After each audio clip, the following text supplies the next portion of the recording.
Okay. Hi everyone. Sorry I'm a few minutes late. Hopefully this provides less of a problem with... oh gosh. I'm just seeing what's going on here.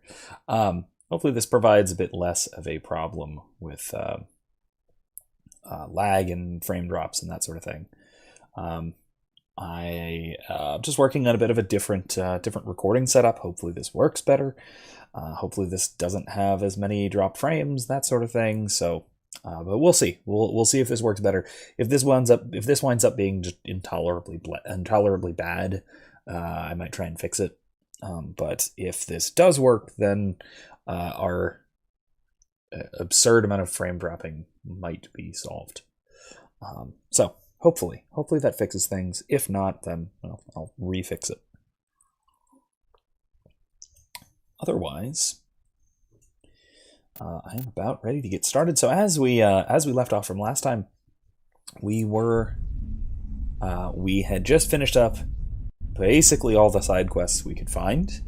There are a couple of little minor ones that I'm just probably going to do off stream. The exploration type things, the find the keepers and all of that stuff. If we take a look, all of these kinds of things. That one we're going to ignore. Okay, that we just have to go back to the Citadel and talk to somebody about that. And that's really it. And honestly, we can do that when we return to the Citadel after Vermire, because that is our last major mission. At least the last one we have at the moment. There is some stuff after this. If you haven't played the game before, there's some stuff that comes up after this. But this is the big event. This is a major thing. There are major plot reveals, there's major plot changes, and all that kind of stuff here once we get to Vermire. So that'll be a big deal. Before we do that, I do want to go a run through, just talk to everybody, make sure that we didn't miss any conversations. Because it's possible. I don't want to go into a major thing like this and have not talked to people when I can. Okay, let's see.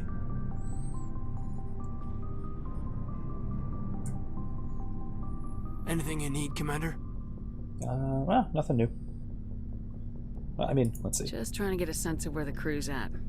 Thoughts? I've wasted enough of your time for now, Commander. We'll have time for personal debriefings later. Oh, we'll talk okay, later, straight to Caden. business. I'd like that. All right, I bet. All right, so let's see. How about Liara?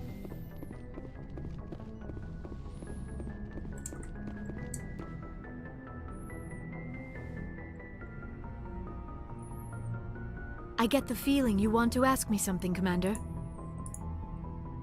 I like talking with you, Liara, no matter what the subject. Then let us talk about you. Are you okay? I'm not sleeping well. The visions keep me up at night. I wish there was something I could do to help you. You need to be at your best, Commander. The crew relies on you for leadership. It can be a heavy burden.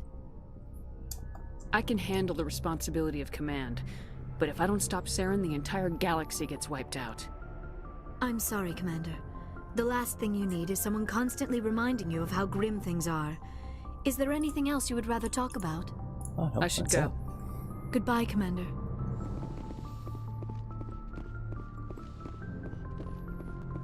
You can see how that kind of thing would... you can see how that kind of conversation can play off as being romantic in the proper context. And it's at those points where it becomes relatively clear that Liara was kind of BioWare's canon romance. That was kind of the intention, how the writing was done. Certainly where most of the effort went into the writing, at the very least. So how about Pierre? Commander, I wanted to... For Garrus. For everything. Taking me with you, letting me be part of your team. I've learned a lot. I've thought a lot about what you've told me. About not sacrificing innocence to achieve the goal. About finding the best way through, not just the fastest. And I've been thinking about Dr. Saleon too. I'd convinced myself that he deserved to die, but then I started thinking about why I wanted him dead. I realized it wasn't because of what he did to those people. That was part of it, but I think most of it was because he got away from me. He escaped under my watch, and I didn't like that. I let it become personal. I'm glad you see it that way. Keep that in mind when we meet Saren. Don't worry, Commander. I will. And not to spoil things too much, if you have not seen or played this game before, Vermire, we get into a confrontation with Saren, so we'll see how that winds up going. Let's see. Do you have a few minutes to talk, one-on-one? I should get back to my duty, Skipper. Rifles don't maintain themselves. Not yet, anyway. Oh, that's it. That's it there. Dismissed, Chief. Ma'am. Okay. Never a dull moment with you, Shepard. You ever go on any missions like ours before? Saving the galaxy from certain destruction? No. But I've had my share of adventures. Do you remember any that stick out? A few. I remember one time I was hired by a Volus diplomat. What an ass. I guess even politicians have need of mercs from time to time, huh? Time to time. If it wasn't for politicians, I'd be out of work. They're always looking for ways to get ahead. This one was no different. He wanted me to erase his past. Get rid of an old friend who knew too much. Huh. His old friend turned out to be an Asari commando. I can see why that might give you pause. What? No. Alina and I were old friends. Sort of. We met when we were both contracted to kill the same Turian. Neither of us wanted the other one to get him first. We spent more time fighting each other than tracking that Turian. Which one of you made it first? It was a tie. I have my brought doubts back about his that, head. based on his tone. She got the rest of him. As far as I know, we both got paid. Anyway, when I told Alina about the diplomat's contract, she and I had a good laugh about it. So what'd you do? Well, I was going to lose the contract, but I respected Alina. In the end, I let her pick the location where we'd fight. She chose some old Solarian space station overrun with mercs and smugglers. That way we didn't have to worry about hurting any innocent bystanders. She always was a bit of a softie. What happened on the station? What didn't happen? For 2 days I chased her through that station, used my entire store of ammunition, had to kill a bunch of mercs and use their crap weapons.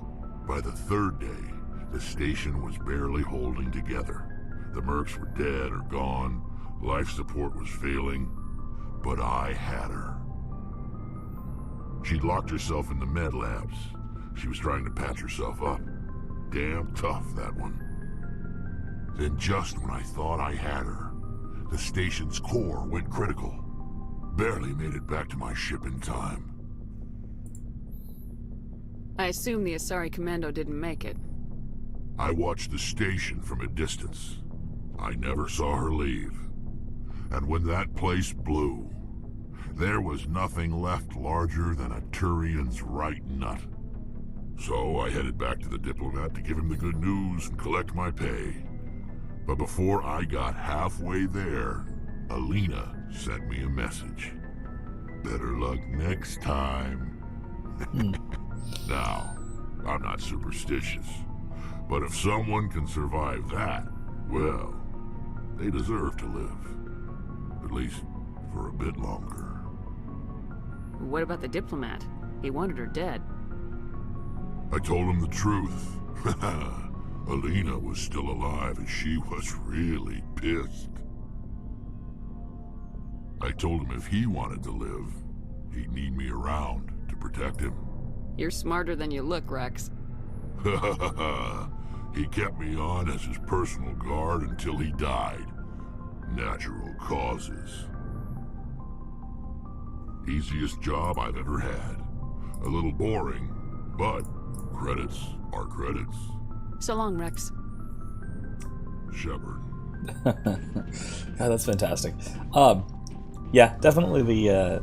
I mean, look, when a politician can't get something done through politics, well, they have to do, politics of the other sort. I mean, politics is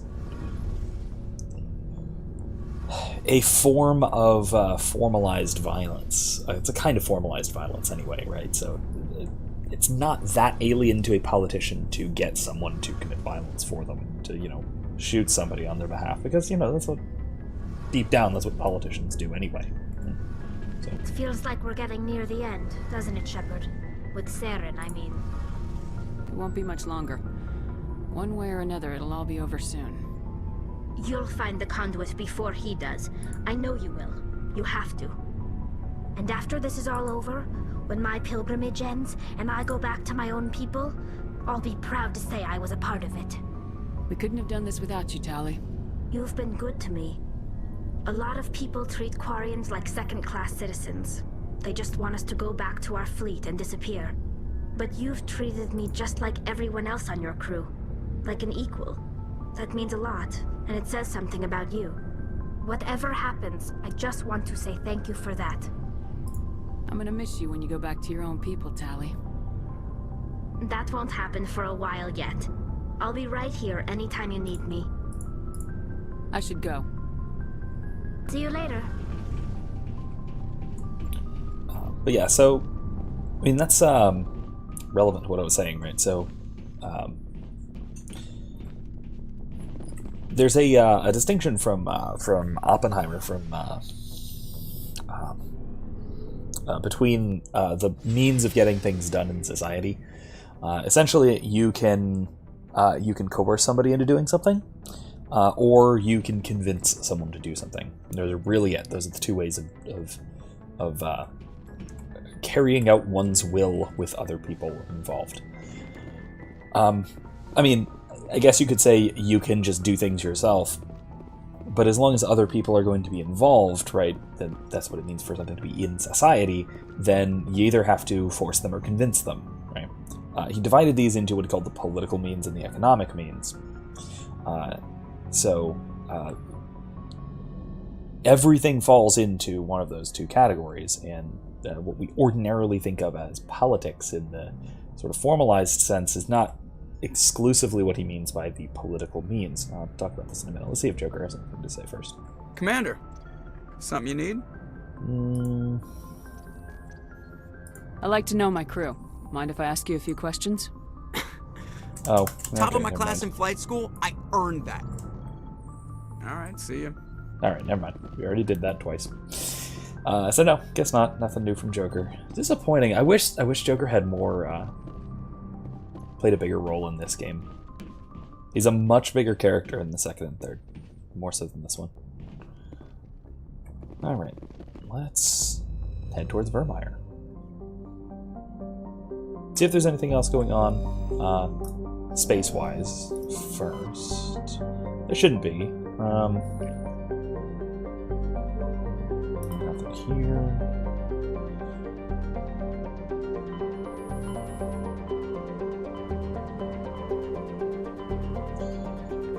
You know what, let's just go through. You know what, nah, let's just go for it. Let's head towards Vermire. Anything else in the cluster? Nope, just the one. Let's do it. But yeah, so there's these two means, what Oppenheimer calls the political means and the economic means.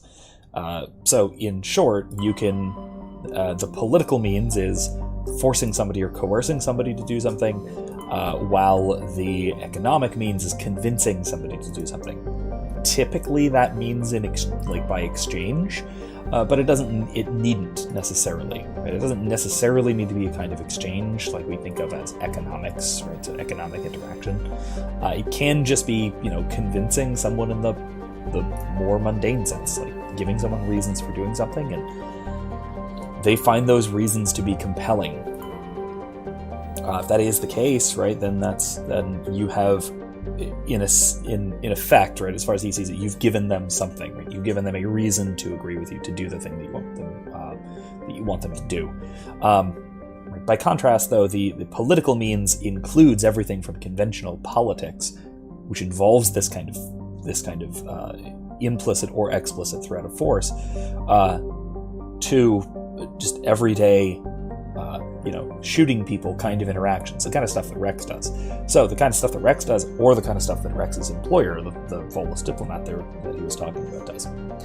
They're effectively, it amounts to being roughly the same kind of activity between whether that is dressed up in formal political structures, or if it is a straightforward, simple kind of much more raw, visceral kind of violence. It winds up being the same kind of way of interacting with people and getting things done in society. So let's check out Vermire, a lush frontier world ideal for colonization by carbon-based species. Its vast seas and orbital position on the inner life zone have created a wide equatorial band of humid tropical terrain. Unfortunately, the political instability of the nearby turbinus systems has impeded colonization efforts. The high risk of raids by pirates and slavers makes it unappealing as a homestead. So basically what we find here, as a reminder, our mission here, a Solarian STG team, the Special Task Group team, went out of contact and sent a distress signal. That's all they could apparently get out. A generic distress signal. That was some time ago, and the Council sent us to investigate. And I believe we know that the STG team was investigating something that Saren may have been doing in the area. So that is how this connects to us. This isn't just them sending us on another wild goose chase. So let's see what's going on.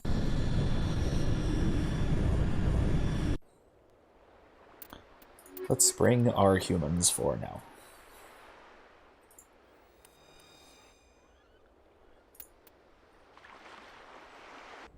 Commander, I'm reading a signal. Must be our Solarian infiltration team. Check out those defense towers. Drop the Mako. We'll go in hot and take them out. I'll get you in underneath their radar, Commander.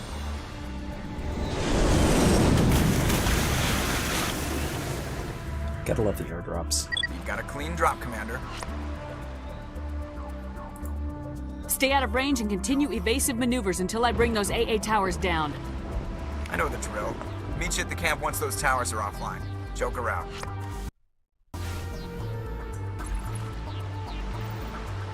Cool walkity critters. I like them. Alright, that's it for now. There's enemies down the corner. So, let's head on through.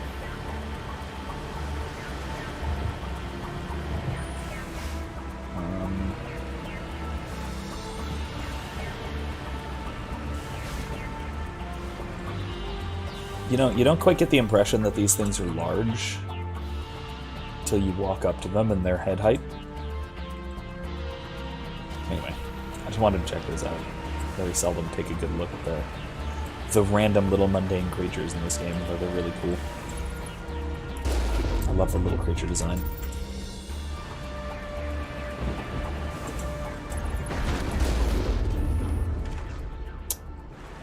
Let's see what else we have.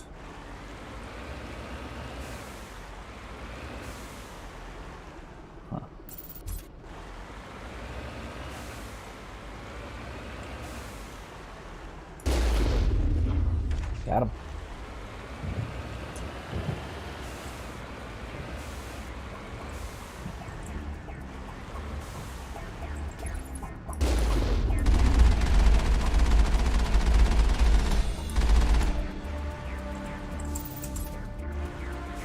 Okay.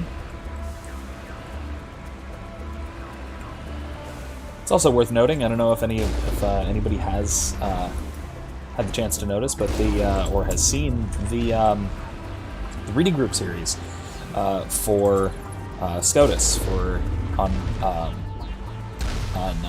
Aristotle Metaphysics 9, which primarily is concerned with freedom and how free will works and the sort of mechanics of it, and its distinction from between the free will and the naturalistic intellect. And so that is up. The whole thing is completed. That whole section of the text that we were doing for the reading group is complete. So if you are interested in that topic at all, I could not recommend any text, probably any text at all, more than Scotus is on the subject, the one that was that I recorded the reading group for, with the possible exception of Anselm's text on free choice. That is absolutely phenomenal, and I also have a series of lectures on that one. So if you haven't seen those, I highly recommend them, and I highly recommend that text in general. Whoa, rockets. Ooh, one hit.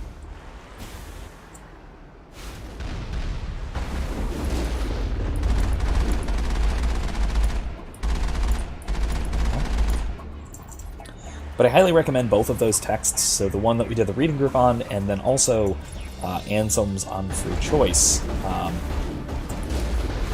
Like I said, I highly recommend both of those.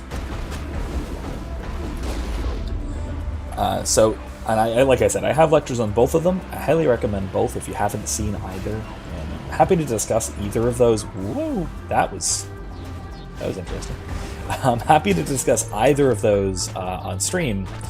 If anybody has questions or comments or thoughts of their own on the matter. It is one of my favorite subjects. It's one of my my sort of research areas. The topic of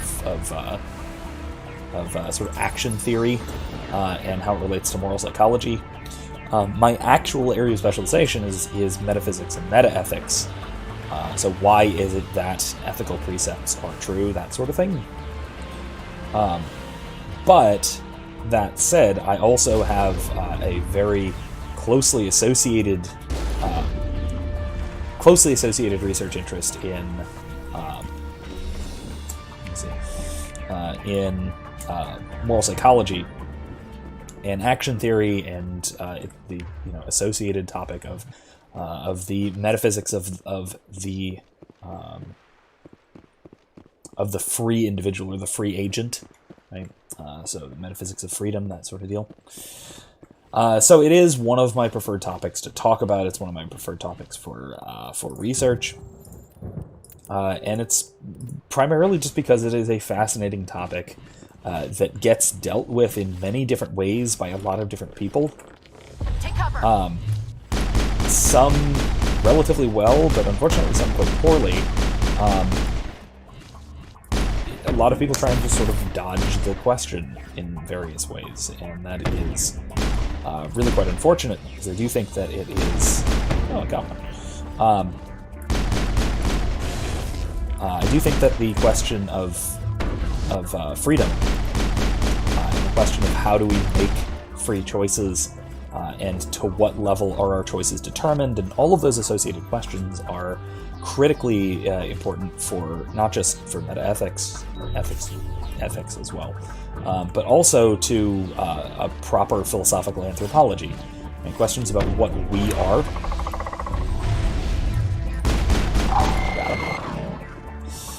Questions about what we are as persons.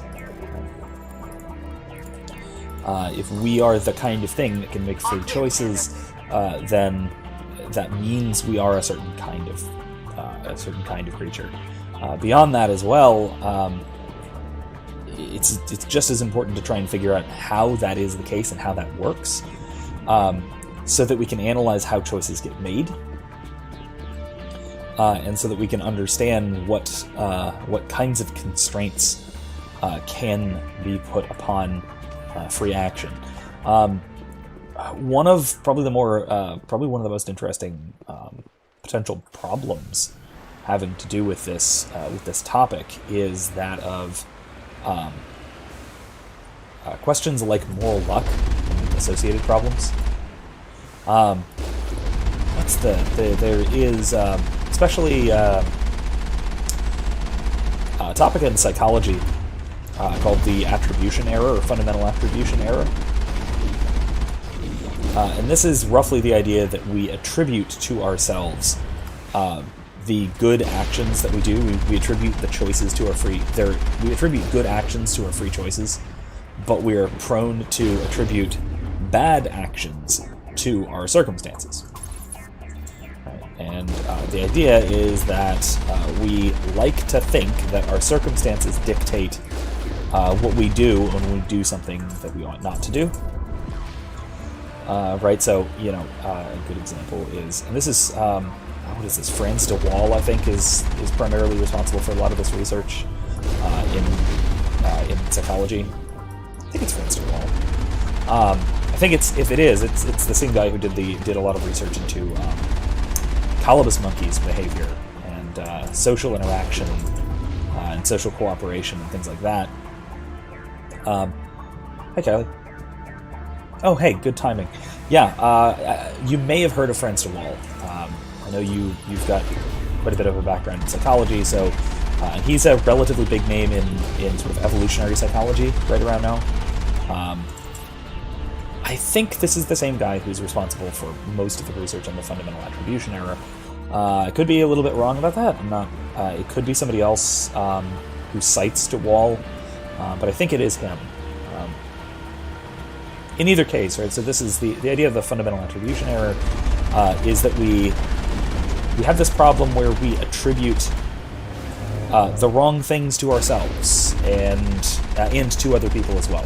Right, so we have a tendency to attribute our good behavior to our own free choices, so we can take responsibility for them. But we tend to attribute our bad behavior to circumstance. Research indicates that our choices on the margin, at least, have a lot of situational impacts. There's a lot of situational impact on our behaviors, on our choices. Kylie says, I don't think I have just yet. I'll be learning about that this year. Hopefully, it's a fascinating topic. It raises... it at least attempts to raise problems for the idea of free will, simply because it points out the extent to which situational factors impact our decisions, impact our otherwise apparently free choices, maybe I should say. Things like mood effects, right? Being in a good mood has a profound impact on whether you're going to be helpful to somebody or if you're going to do something more spiteful, that kind of thing. What that winds up meaning is that it's difficult for us to say that our actions are purely up to us, and so it's difficult to say that our actions are morally attributable to us. Right? Now, I think it's possible, not possible. I think it's simply the case that the importance of this research gets overblown quite a bit. I do think that the fundamental attribution error is There's the artillery that's keeping the only ever to a relatively small extent responsible for our errors in moral attribution. I do think that for the most part our actions are freely chosen. And that our circumstances can affect our choices, but again, only if they are... the best way of saying it is probably only if they are allowed to. Right? There's gotta be a way to shut that thing down. Circumstantial reasoning is something like it's more like a heuristic. Right? If we're operating only on cognitive heuristics, if we're not operating on careful moral considerations, if we're not thinking, basically, then we're more likely to act. Ooh, oh, interesting. Okay.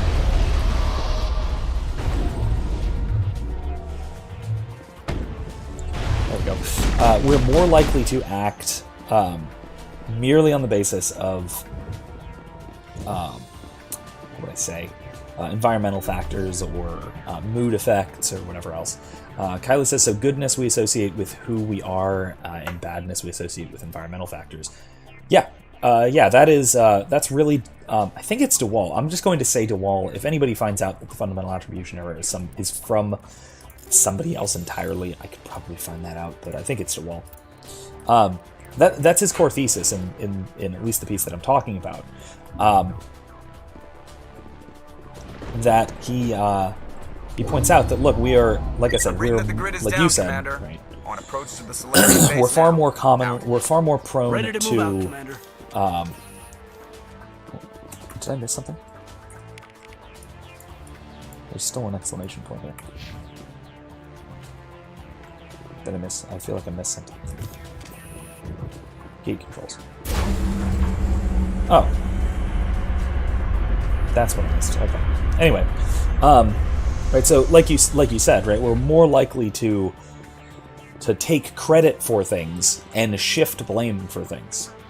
And so we're more likely to say that, our say you were particularly rude to somebody. Maybe you're acting like a little bit of a Karen, and you snap at the waitress, right? Because your food came out cold or something. Hey, look, Joker. You're far more likely to attribute that to a particularly bad mood than you are to attribute it to being the kind of person who is prone to yelling at waitresses. On the other hand, if you decide to leave a nice tip, like if you decide to leave a 20-25% tip, you're more likely to attribute that to the kind of person that you are, rather than attributing it to the fact that you were in a good mood, or even something as simple as your meal was particularly good. All targets down. And something which has nothing to do with your generosity or even the service of the server. Let's see.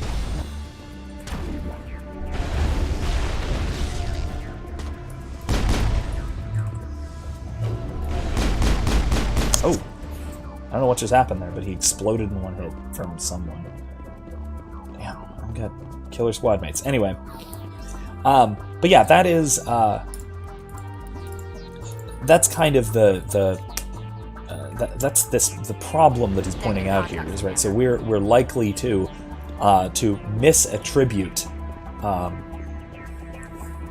moral characteristics positively to ourselves and negatively away from ourselves. We're also pretty prone to think of of other people, particularly when they're rude or whatever else. That's the last one. We should be able to reach the Solarian We're pretty camp. prone to blame them for it rather than blaming the situation, right? Even if it really is the situation that's in whole or in part responsible. So yeah, that's that is the error that I'm talking about here, right? So I don't know. I honestly don't remember how I got into this. Oh, right, because I was talking about this, the implications this has for free will. Right. So the implication this seems to have is that a lot of our choices are far more fundamentally attributable to our circumstances and to our moods and to just random happenstance than they are Commander, to Normandy's touched down at the base, but it looks like we're grounded. our own choices captain can explain when you get here. or virtues or character or what have you. Okay. So we're very likely to say that to do something on the basis of There's the Solarian camp. we're very likely to do something on the basis of just a mood or circumstance or whatever else, right? But we're also very, very likely to think that is our own doing and our own choice. Now, the implications this seems to have for free will is that our choices are not really our choices, they are the results of our circumstances, that kind of thing. Of course, even the most ardent defender of absolute free choice, somebody like Scotus, would agree with that. Would say that, no, of course our circumstances dictate what we do a lot of the time. So what are we supposed to do now? But I'll pick this Stay back up put until we can come up with a plan. Are you in charge here? What's the situation? I'm Captain Kirahi, 3rd Infiltration Regiment STG. I love this You and guy. your crew have just landed in the middle of a hot zone. Every AA gun within 10 miles has been alerted to your presence. What are we supposed to do in the meantime? We stay put until the Council sends the reinforcements we requested. We are the reinforcements. What? You're all they sent? I told the Council to send a fleet. We couldn't understand your transmission. They sent me to investigate. That is a repetition of our task. I lost half my men investigating this place. So what have you found? Saren's base of operations. He set up a research facility here, but it's crawling with Geth and very well fortified. What's Saren researching? He's using the facility to breed an army of Krogan. How is that possible? Apparently, Saren has discovered a cure for the genophage. The Geth are bad enough, but a Krogan army. He'd be almost unstoppable. Exactly my thoughts. We must ensure that this facility and its secrets are destroyed. Destroyed? I don't think so. Our people are dying. This cure can save them. If that cure leaves this planet, the Krogan will become unstoppable. We can't make the same mistake again. We are not a mistake. Is he going to be a problem? We already have enough angry Krogan to deal with. Yeah, so this...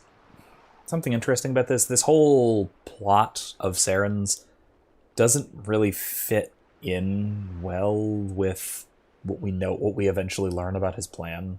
Like, I'm not sure why he's doing this, but whatever. It's menacing enough, and it fits in with a lot of the themes of the game. So that's something to keep in mind, that we can kind of think about, well, why the hell was he doing this? But I mean, there's some speculation, but we can talk about that when we learn more. He'll be fine. I'll talk to him. I'd appreciate that, Commander. My men and I need to rethink our plan of attack. Can you give us some time? Go ahead, Captain. I'll come back soon. We won't be long, Commander. In the meantime, if you need any supplies, you can talk to Commander Rentola. He's in one of the tents nearby. Looks like things are a bit of a mess. Yeah. I wouldn't be so worried if it wasn't for Rex. He looks like he's gonna blow a gasket. Just drop it. He'll be fine. If you say so. But I'm gonna keep my eye on him, if it's all the same to you. I'm gonna go keep an eye on him, too. Oh.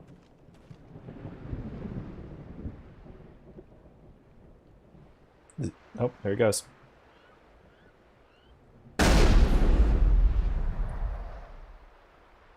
Rex is fishing. That's okay. He does that when he's mad.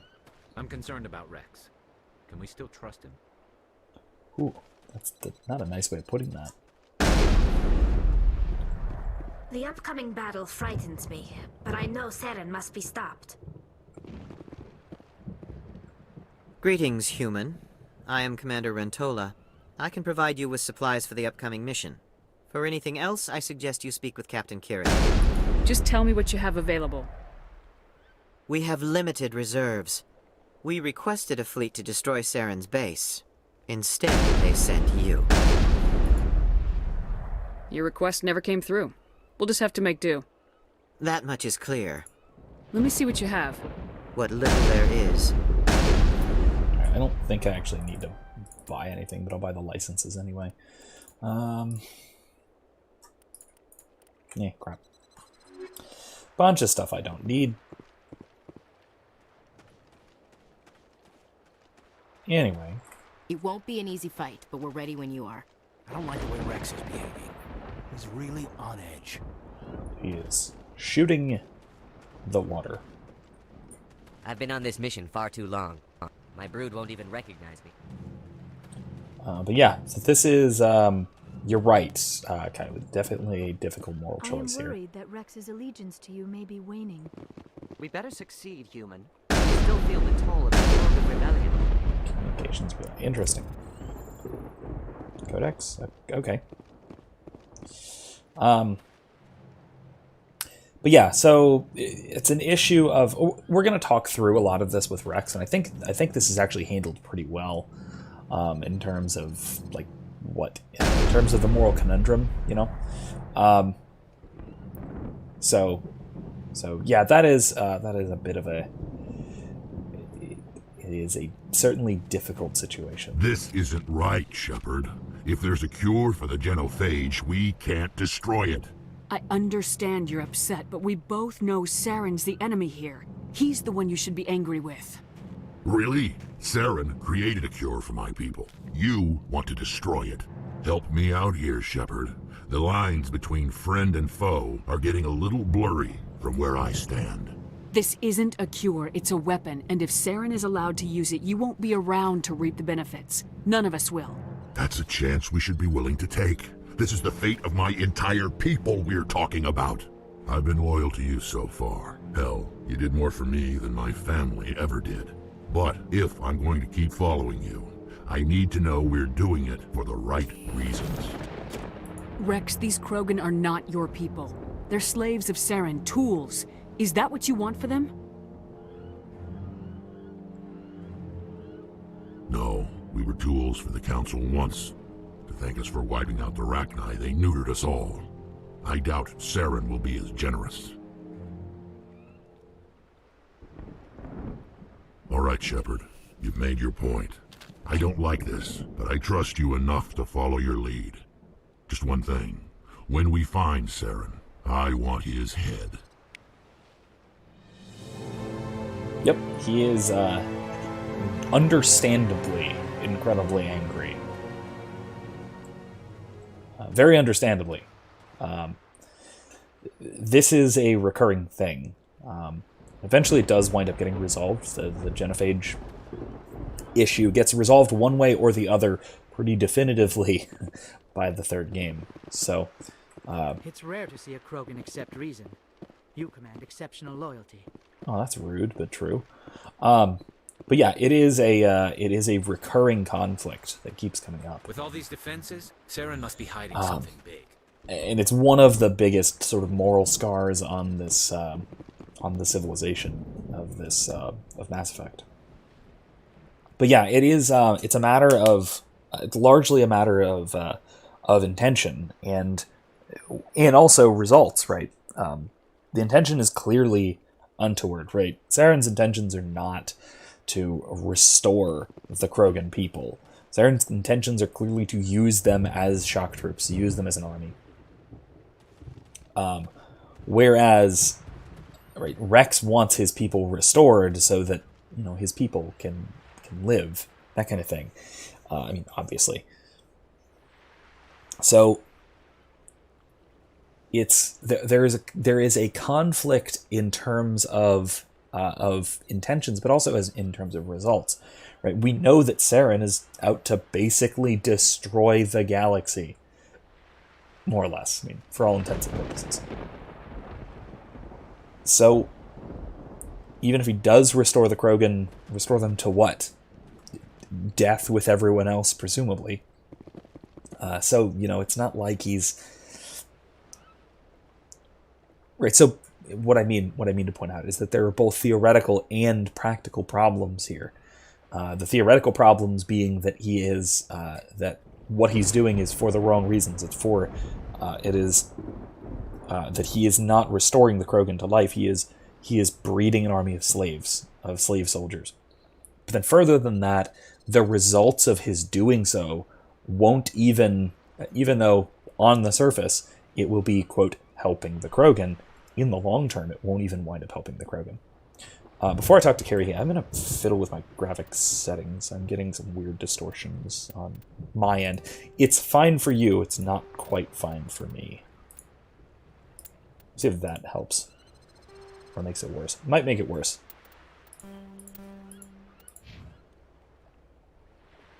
A little better.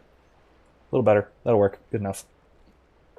Yeah, it's fine on the stream end for whatever reason, but on my end, it was a little weird. All right, better. Thank you for speaking with the Krogan. The assault on Saren's base will be difficult enough as it is. I assume that means you've come up with a plan. Of sorts. We can convert our ship's drive system into a 20-kiloton ordnance. Crude, but effective. Nice. Drop that nuke from orbit, and Saren can kiss his Turian ass goodbye. Unfortunately, the facility is too well fortified for that. We'll need to place the bomb at a precise location. Where do we take the nuke? And how do we get there? The bomb must be taken to the far side of the facility. Your ship can drop it off, but we'll need to infiltrate the base, disable the AA guns, and pacify any ground forces first. You want us to go in on foot? We don't have enough men. We won't be able to meet their force head-on. Definitely not. But I think we can work around that. I'm going to divide my men into 3 teams and hit the front of the facility. While we've got their attention, you can sneak your shadow team in the back. It's a good idea, but your people are gonna get slaughtered. We're tougher than we look, Commander. But it's true. I don't expect many of us will make it out alive. And that makes what I'm going to ask even more difficult. I need one of your men to accompany me, to help coordinate the teams. We'll need someone who knows Alliance communication protocols. I volunteer, Commander. Not so fast, LT. Commander Shepard will need you to arm the nuke. I'll go with the Solarians. With all due respect, Gunnery Chief, it's not your place to decide. Why is it that whenever someone says, with all due respect, they really mean kiss my ass? Alright, so this is a crucial decision. It is not the end-all be-all decision, but it is pretty crucial. This changes how the course of this mission plays out to a significant degree, especially near the ending, once everything sort of falls together. So what we're going to do is we're going to send Ashley to go with the Solarian team, and we're going to send Caden with the Normandy to drop off the bomb.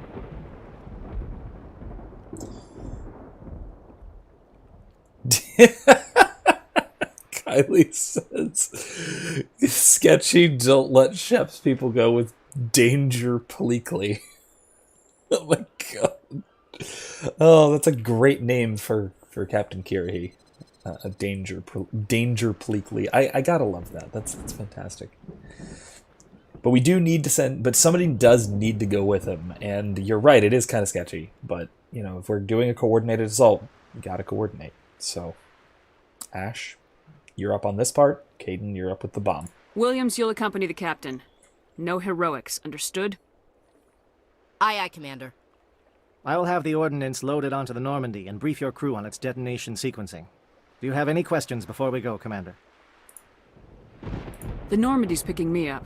How will your teams escape the blast? We will engage the Geth as long as possible. Once the bomb is in place, we will fall back to try and escape the blast radius.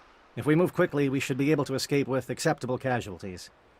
If not, then our memories will live on as martyrs to a greater cause. You talk like this is a suicide mission. I won't lie to you, Commander. There is a chance none of us will survive this assault, even your team. But we do what is necessary. Jesus. Yeah, danger bleakly. God. Also, STG are hardcore. They are basically the model organization for the Spectres, except they are even more secretive and more sketchy and with less oversight. They are tiny frog-like little badasses. I want to know more about the bomb. How reliable is it going to be? Its reliability depends on the person arming it, but it will do the job. The drive system is highly impervious to damage from external sources. Once it has been armed, very little can stop it. The key is getting it into place and armed before the Geth can stop us. Shadow seems clear enough. What would the other teams be called? Aegor, Manovai, and Jaeto. They were the initial settlements on our first 3 colony worlds. They are at the heart of Solarian territory to this day. These names will remind my men what they are fighting for. They must have a personal stake in the fight if we are to have any chance of success. And I love that. Also, I think that little bit comes back later. That's a sort of echoing. That kind of echoes through later games. Kylie, potential for caper to happen? Not about to happen, but eventually, yeah. So let's do it. I'm ready when you are, Captain. Excellent. Then if you'll excuse me, I need to prepare my men. Well, this is it. Don't do anything stupid while I'm gone, LT. You too, Commander. We'll be fine. You'll see. Yeah, I just... Good luck. Is there something you want to say, Chief? I don't know, it's just weird, going under someone else's command. I've got used to working with you. All of you. Don't worry. We'll see you on the other side. I know. It's been an honor serving with you, Commander. It doesn't matter if we're not in the same unit. We are still a team. Watch each other's backs, keep your eyes open, and fight like I know you can. We'll all come out of this in one piece. You bet, Commander. Oh, man. You all know the mission and what is at stake. I have come to trust each of you with my life, but I have also heard murmurs of discontent. I share your concerns. We are trained for espionage. We would be legends, but the records are sealed. Glory in battle is not our way. Think of our heroes. The silent steppe who defeated a nation with a single shot. Or the ever-alert who kept armies at bay with hidden facts. These giants do not seem to give us solace here, but they are not all that we are. Before the network, there was the fleet. Before diplomacy, there were soldiers. Our influence stopped the Rachni, but before that, we held the line. Our influence stopped the Krogan, but before that, we held the line. Our influence will stop Saren. In the battle today, we will hold the line. Good luck, Commander. I hope we will meet again. I told you I liked him.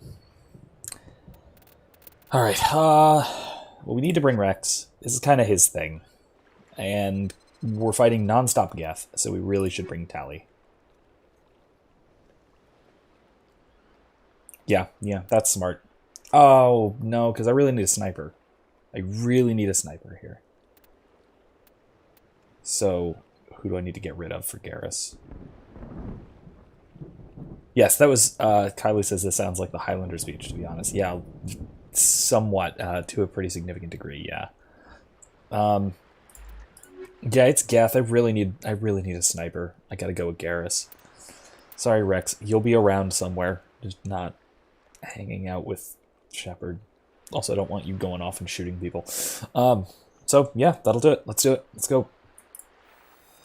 Yeah, Karahi's speech is really good. There are some really good epic speeches and such in the Mass Effect Check. series. Do you read me, Commander? Loud and clear. Good. We'll start our push.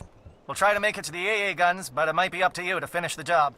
And Commander, if you see any way to undermine their defenses, we could definitely use the help. Shadow is on the ground. Repeat, Shadow is on the ground. Chief Williams, with A. Igor team. Manovai, Jaeto teams, move. Time to get some attention. Tally. Make that one friendly.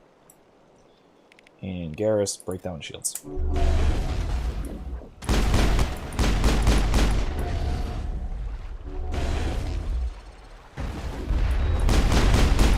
Manovai is under coordinated crossfire. Check for long-range turrets helping the Geth target.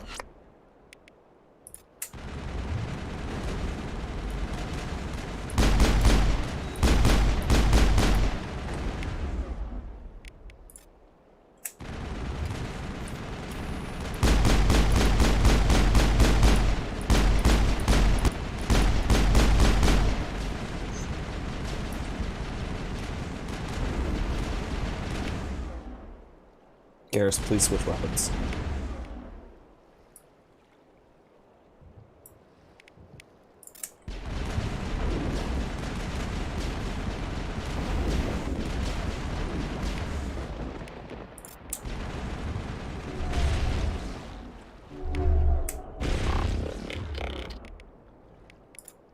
Oh my gosh.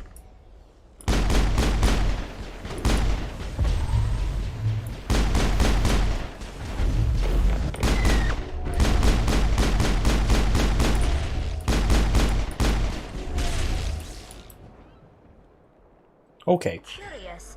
The Geth certainly wanted to keep us away from that outpost.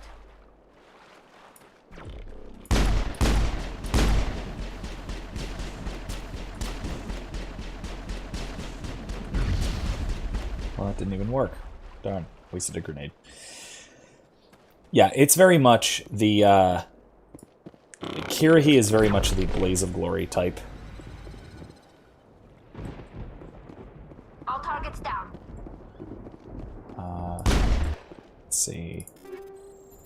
Don't need that.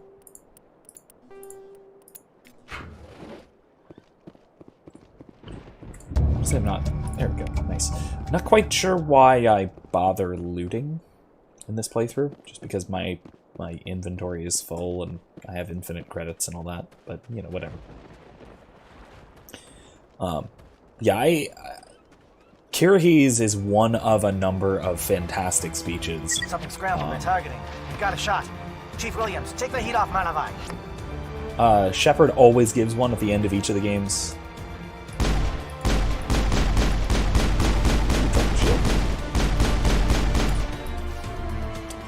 Shepard always gives a really epic speech at the end of each of the games. That'll be next week. We might get to it next week. At least the beginning of the end, not the end, but pretty close to it. Calling SAT strikes. Jaeto, watch for comm stations. Williams, can you see anything?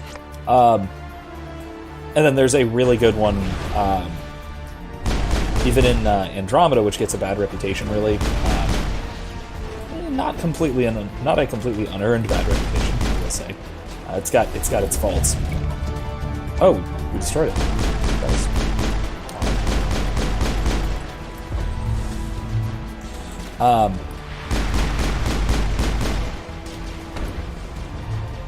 There we go. But the beginning, there's a fantastic speech at the beginning from Alec Ryder, the protagonist's father, who was like the lead on the squad lead kind of thing. Okay, where am I going? Communications. No, I'm just going straight ahead and then over there. Okay, cool. But yeah, there is a phenomenal little speech from. Oh, hey, a Krogan. Interesting. Go away.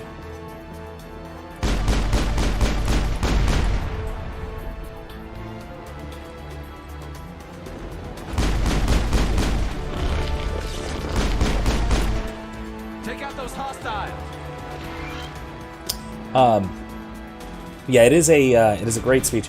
Even in one of my favorite speeches is from Shepard technically, but it was from a trailer for Andromeda. It was the N7 Day trailer from the year or so before the game came out. I think it was called Aircraft Explorers. heading to perimeter stations to recharge. Bunker up before It was they come back. phenomenal. If you've never seen it, I highly recommend taking a look, giving it a watch. It is a wonderful trailer. It's called, I think it's called, it's Mass Effect Andromeda Explorers trailer. Check it out. It is, it really perfectly encapsulates a lot of what I love about the Mass Effect setting. The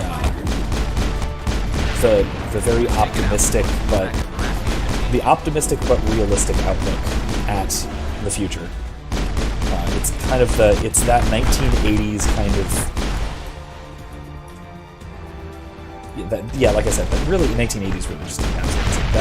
That Epcot futurism is one of the things that it's often called, and I really like it. I need a barrier. Barrier. There it is.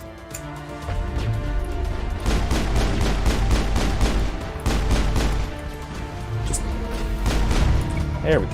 Got it. But yeah, it is. It's spectacular, and it really, like I said, it encapsulates the theme of Mass Effect as a series quite well.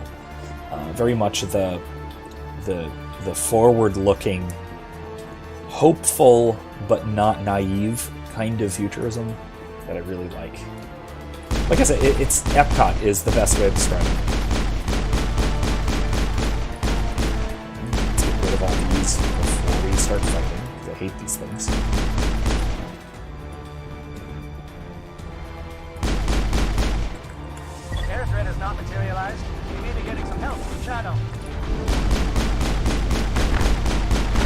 Oh, that's not good.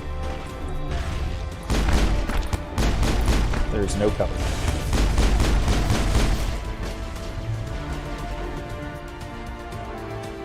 There. Could have done that earlier, but whatever. Where to? Okay. Shadow team must be getting close. Hold the line, men. Hold the line. Hold the line. I think over this way. There's more things going on over here. I should check out.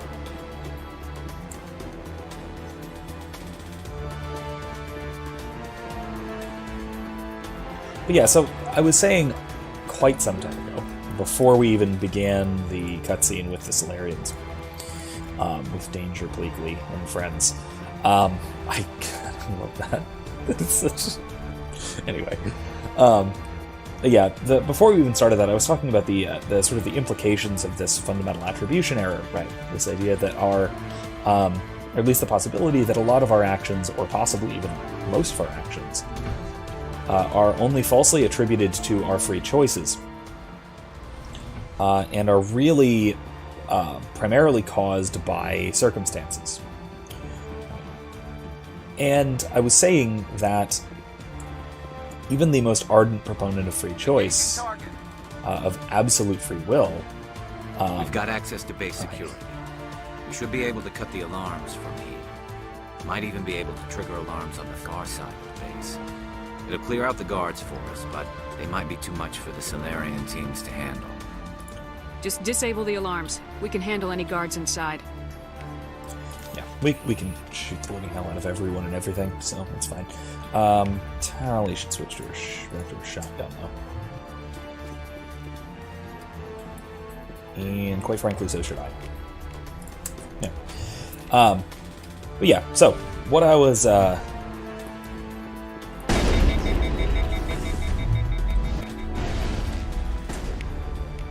we go.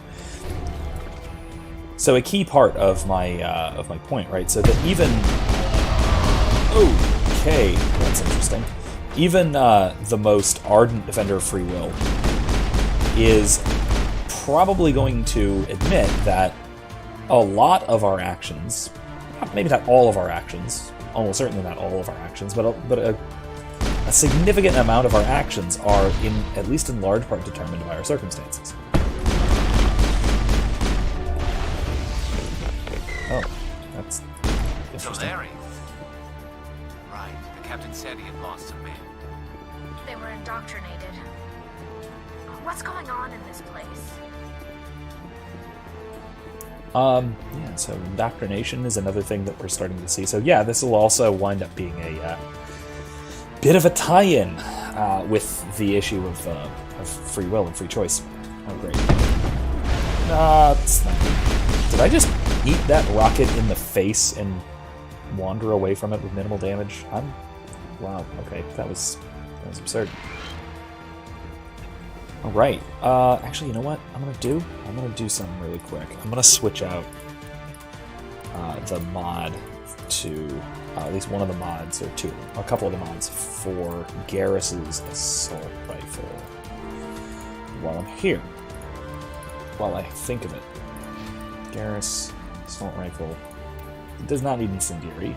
He needs is... Oh, come on. Really? Doesn't have Shredder? Or, no, I don't want that. No, I don't want that either. I guess I do want to keep Inferno. There's no, electrical. Alright, well, never mind.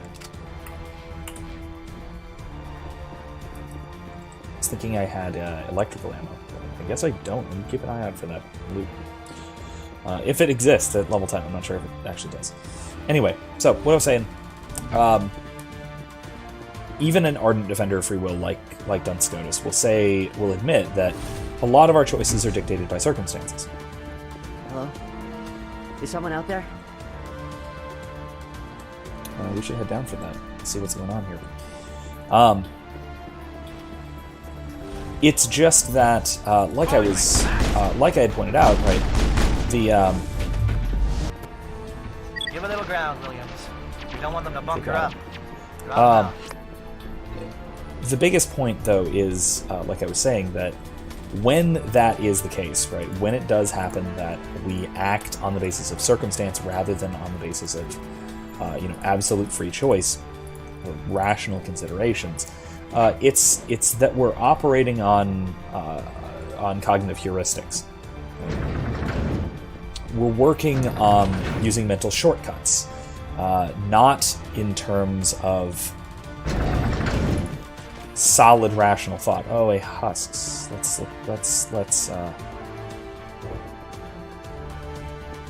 nope for now.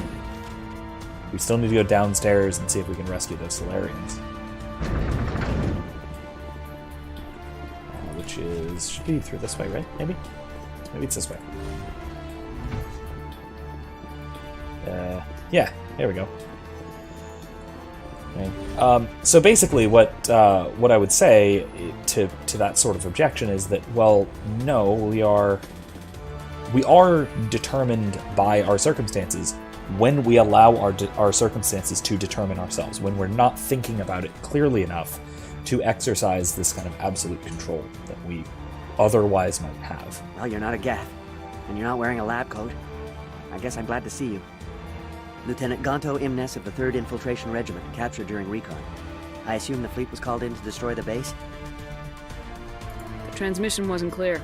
The fleet's not coming. I see. Then you must be the infiltration team. I know the captain. He will want this facility destroyed. My team was altered, indoctrinated.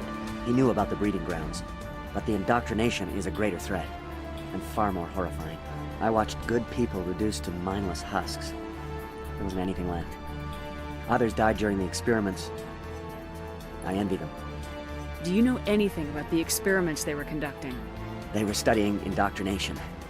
Symptoms, progress. Saren uses it to control his people, but I don't think he fully understands it. I don't know much else. I just saw what it did to the others. Turned them into empty husks. I can't end up like that, please. Let me out. I'm opening your cell, but then you're on your own. Don't look back and hope to outrun the blast, A better chance than I had before you showed up. Thank you, human. And good luck. You'll need it.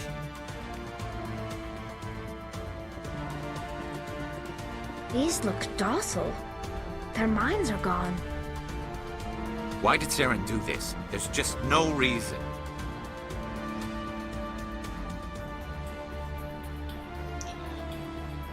I mean, we should at least give them a chance, even though they are effectively, well, they're not dead, though. They're not brain dead, even. They are more or less under the control of Saren. But we don't, well, it may be a threat, but they don't seem like a threat, at least at the moment, and they are still alive, so we kind of have to. We have to at least give them the chance to run for it, like their commander over there. Open the doors. Give them a chance to outrun the blast. Are you sure, Shepard? At best, they might hurt themselves. If there is any sense left in them, they might be directed to harm us. Let them out. They won't hurt us. Very well. At least the blast will eventually end it. It calls, and I must follow. Okay. Yeah, that's... Can't open this cell, though? There's another guy in there. Okay, well, I guess I can't open that cell. That's disturbing. Okay, well, at least let's give them a chance to get out of here. Not that they're probably not going to take said chance, but... am I supposed to go through here? I mean, it doesn't... To labs, oops. Or to lab. To labs or to lab? Let's go on. In any case, though, so what I was saying, if we have the ability to make a free choice, that doesn't necessarily mean we will always make a free choice.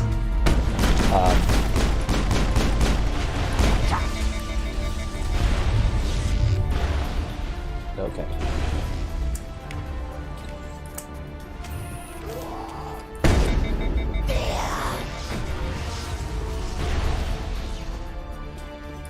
Exactly. Is that all of them? Okay. Now that's all of them. Okay. Good shot, Karis. And, I mean, you can really... You can see this in pretty clear examples, right? So, if you're sort of not thinking about what you're doing, it's relatively clear that you're capable of just sort of running on autopilot, sort of setting yourself on autopilot, just kind of going along with whatever you happen to come across in your mind, that kind of thing. If you do such a thing, of course, you're gonna just kind of go on the basis of you're not going to be acting on the basis of reason. You're just going to be acting on the basis of whatever kind of cognitive heuristics you've set up. What that means is that can include things like mood effects quite easily. Right? You can be very influenced by circumstances, by things that are outside of your control, because you've sort of relinquished conscious control of your choices to external effects, external stimuli, that kind of thing. However, if you are consciously aware of the influences that things could be having on you, then what that means is you can then... Okay. You can, I guess you would say, compensate for them. You can understand that there is an influence. I told you everything. Who are you? Alliance, right? I knew someone would come. It tried to break me, but it couldn't. I shut it out. Slow down. I need to know where you came from. Private Mano Savat of the 3rd Infiltration Regiment STG, ma'am. Captured while on reconnaissance 6 days ago. Glad to answer, ma'am. Never any questions from these bastards. Just whispers and poking and cutting. I said anything to get out and get some payback. That's not too much to ask, is it? A little payback? What did they do to you, soldier? Experiments, but I don't know what for. The effect of incessant whispering on my shortening temper? Who knows? I just need out. Something's not right here, Shepard. If we don't let him out, he's as good as dead. We have to do something. Yes, leaving me here would be bad. Very bad. It's too small and the noise just won't go away. Whispering is loud, you know? I need to get out. Let me out. Set him free. Okay. It could help us. Probably not going to, but... Yes, sir. You'll find I am very good at following orders. I should be. I hear them over and over. Why are they repeated when they are so simple? So damn simple!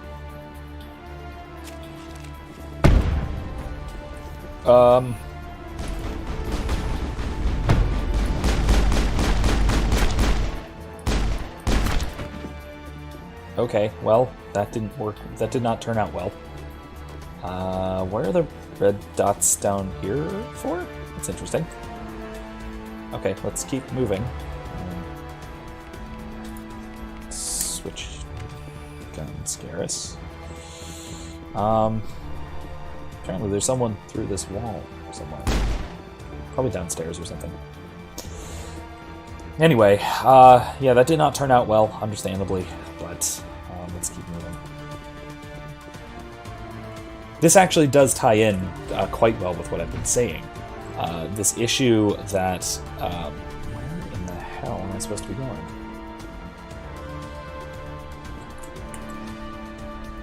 Labs? Maybe... I missed the way out up here. It's possible. There's a way through. Security office. Okay. Oh! Okay, well, I didn't see that. Okay, well, let's move on through.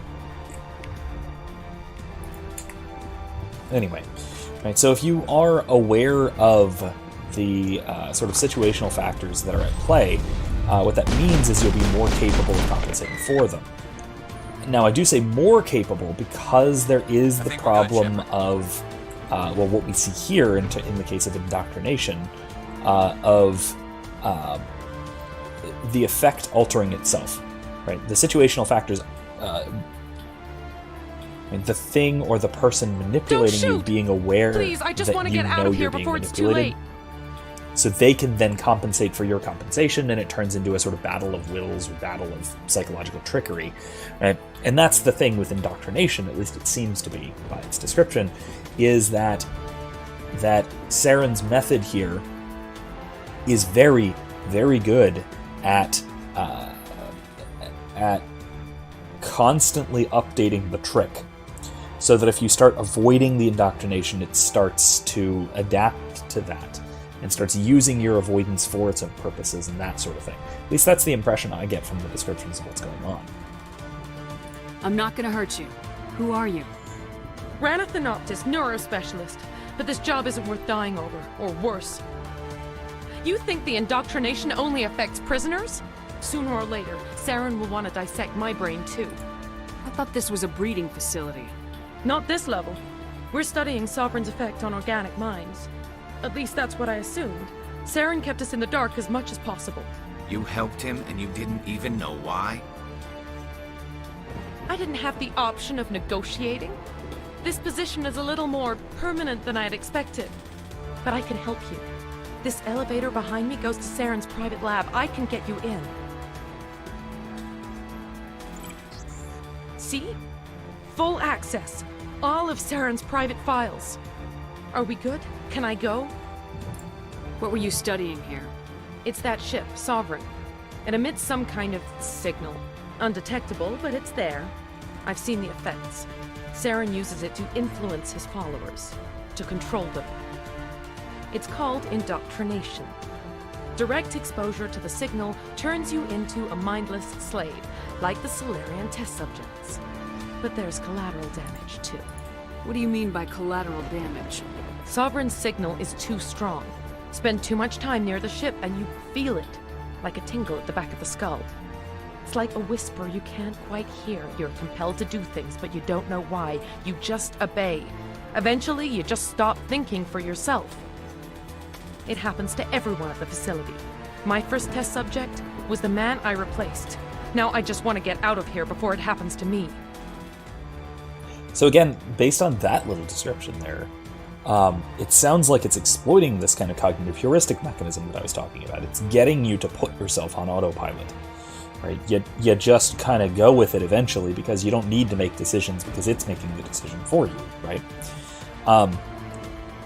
And again, fighting it, what that presumably winds up doing is it sort of erodes your will by making it more difficult to make the choice, by making other things seem more appealing, and then eventually, once the other things seem more appealing, even if it just seems like a spontaneous impulse, right, to do something, eventually, the more you give into it, the more you train yourself to give into it, and eventually you are, like she said, mindless.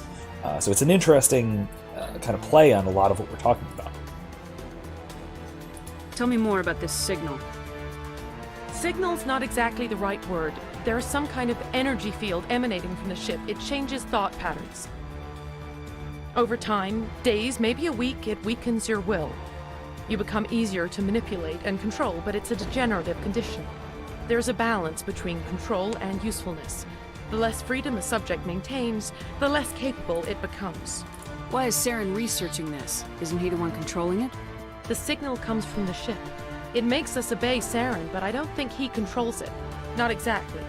I think he's scared it might be affecting him. Indoctrination is subtle. By the time the effects become noticeable, it's usually too late.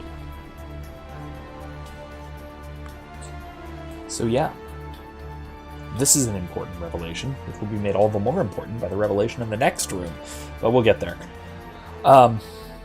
But yeah, so Saren's in charge, but he's not in control. I'm gonna blow this place to hell and gone. If you want to make it out alive, you better start running. What? You can't. But I'll never. Ah! You enjoyed that, Commander. Yeah, a little bit. She actually does come back if you spare her life, so she apparently makes it out. She apparently lives. She shows up in the second game, and I think even the third game. think. But yeah.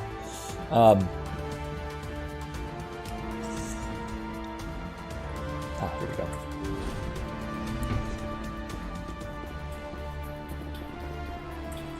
Yeah, so I was, as I was saying, right, a good example of this kind of thing where you can have some measure of control, but only if you're aware of the difficulty of having control, is things like Milgram experiments. Commander, We've look over here. talked It's about another Milgram beacon, experiments like the one on Eden somewhat. Prime. I'm going to wait to do this, because I want to talk about this shortly. We've talked about Milgram experiments in past live streams. The Milgram experiment, if you're not familiar with it, was a psychological experiment from the 1960s, give or take. I didn't catch up on my research on this, so I could be a little bit off on some of the details. But the idea was to try and study compliance and why it is that ordinary people comply with obviously evil things. Right? So this was built to study how it is that so many ordinary people joined the Nazis, because this was on the tail end of sort of following up on World War II. And so eventually they found out that you are unsettlingly likely to follow instructions that, as far as you know, will lead to an innocent person's death.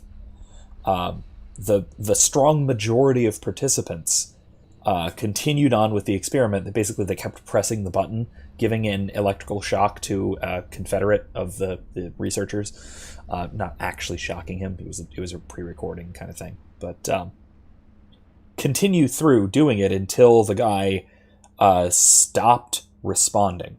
Basically, as far as they knew, they'd killed him, right? And they did it just on the basis of following instructions. So we ask, well, how is it that we can do this? Why is it that we would follow orders like this? And they did a lot of research as to why. Interesting, but not what I'm getting at. My emphasis here is the fact that most people think that, like when polled, most people think, after seeing the experiment, most people think that they would not go further than, say, the point where the Confederate says that he wants out, or maybe wouldn't go further than the point where the Confederate says he's expresses pain. Maybe says they wouldn't go further than the point than the subject, the Confederate expresses that he has a medical condition, or right. People basically say, almost everyone says, I would stop at some point, right? Research doesn't bear that out. Research says that no, you're almost certainly going to go all the way, and you don't realize that. The trouble is, because you don't realize that, because you refuse to admit that you probably would, right? You refuse to admit the strength of the psychological effects involved, you probably would go along with it. I usually give when I'm talking about this issue in class, especially if I'm teaching ethics, the parallel case is if you are, suppose you lived in the American South in the first half of the 19th century, say 1830s. Right? Do you think that you would have been an abolitionist? Most people say yes. Right? Most people say that they would have sought to end slavery. I think most people are delusional because, in fact, most people did not seek to end slavery. Most people didn't even vocally object to it at the time. And as much as you don't want to think so, you are most people most of the time. I am most people most of the time, right? We're all most of us are most people, as it so happens, right? So by thinking about this, by realizing that, no, you're probably not going to be counter-conventional most of the time, what that hopefully at least can allow you to do is maybe be a little bit counter-conventional once in a while. Right? Actually acknowledge the strength of the psychological effects preventing you from, doing what you think you ought to do. Acknowledge the psychological impact and then act against it. Right? How I usually describe it is, if you cannot imagine yourself, or you cannot comprehend a situation in which you would have been, take your pick of historical villain, right? So if you can't imagine a case where you would have been a guard at Auschwitz, You can't imagine or conceive of a case where you would have been a slave catcher. Right? You can't imagine or conceive of a case where you would have pick your villainy. I mean, to put it in religious terms, if you can't imagine a case where you would have been part of the mob calling for the crucifixion of Christ, then you almost certainly would have been on the bad guy side of pick your situation, because you don't think about it. You can't. If you cannot understand how you would be in that situation, and how you could be convinced, then you almost certainly would have been convinced, and you almost certainly, interestingly, terrifyingly, you almost certainly are convinced to do terrible things and to hold terrible views right now. It's just you don't realize it because people have gotten you thoroughly hoodwinked by it. So by very thoroughly and carefully examining these things, so by very carefully examining the psychological effects that have hold over us, they have less of a chance of actually keeping hold over us. So we're more likely to be able to actually think for ourselves and do what we realize we ought to do, that kind of thing. All right, so that's my little speech. I always give that one basically whenever I teach ethics, because I think it's a really key insight that we all ought to wrestle with. Another note, I know Jordan Peterson has done a similar thought experiment with, I think he refers to the Stanford prison experiments in his related lecture, and talks about being guard at Auschwitz, and right. If you can't see that you would have made a good guard at Auschwitz, you would have made a damn good guard at Auschwitz. Right? You need to be able to acknowledge that you would have done terrible things under the right circumstances to be able to avoid the circumstances under which you would have done terrible things. Right? It's a kind of looking into your own psychology, which is very, very uncomfortable. I'll see if I can find the particular lecture where he talks about it. It was somewhere in his Maps of Meaning course. Because he kind of talks about that as the fundamental basis for that entire course, is getting people to wrestle with that sort of shadowy part of themselves. All right, speaking of shadowy parts of ourselves and of our civilization, let's see what this glowing green thing is. Oh, the music for this is so good.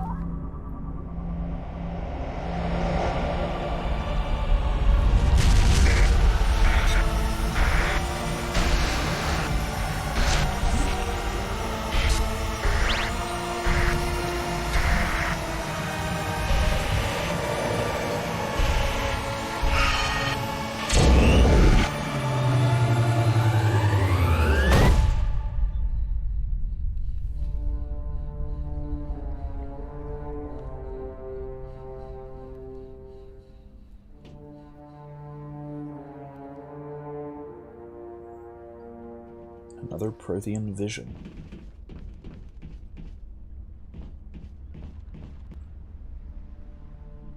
This is not good. You are not Saren. What is that? Some kind of VI interface?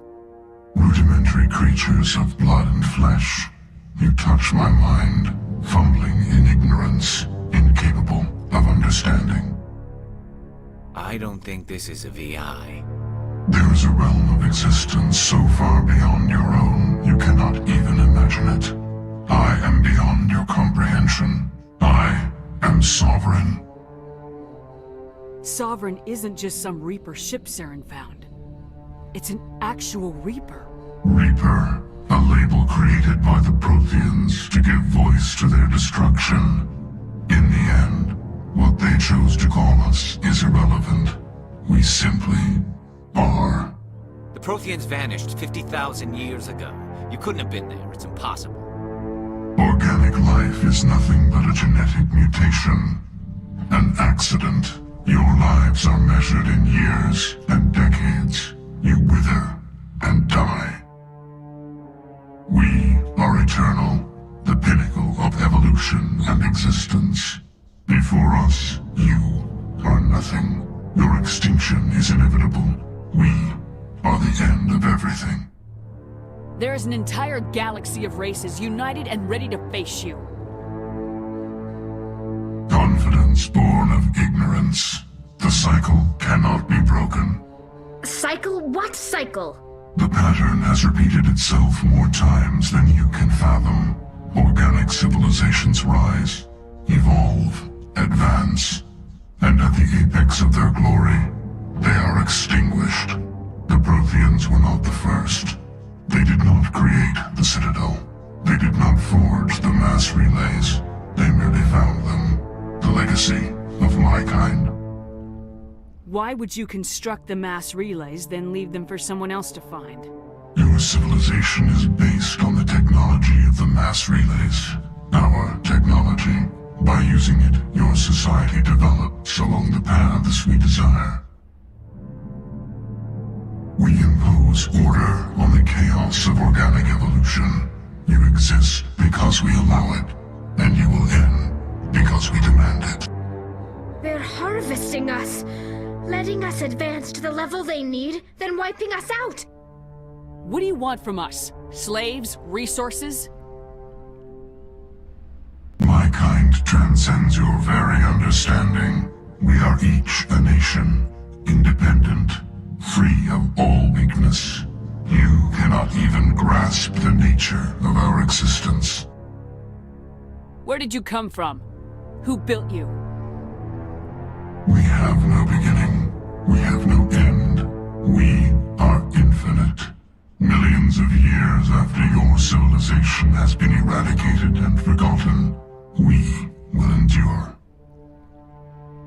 Where did you come from? Who built you?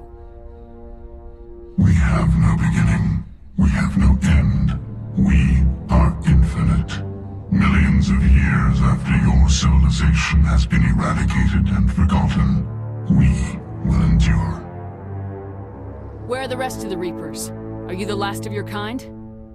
We are Legion. The time of our return is coming. Our numbers will darken the sky of every world. You cannot escape your doom. Where are the rest of the Reapers? We are Legion. The time... You're not even alive. Not really. You're just a machine, and machines can be broken. Your words are as empty as your future. I am the vanguard of your destruction. This exchange is over.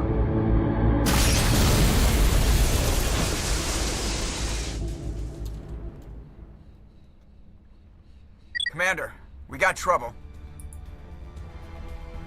Hit me, Joker. That ship's Sovereign? It's moving. I don't know what you did down there, but that thing just pulled a turn that would shear any of our ships in half.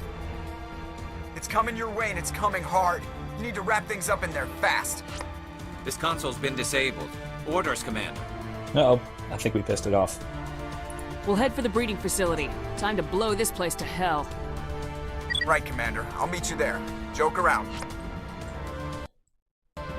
Okay. Well, can I go out this way? Nope.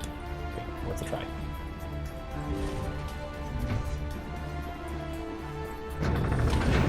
So, that was probably the big reveal of the game. Also, Sovereign lied about having no beginning, that whole thing. I don't know if it's a lie or a delusion, but it may have been both. Returning from your position, Jayato. Looks like Shadow picked a sensitive spot. Williams, head them off. Very clearly any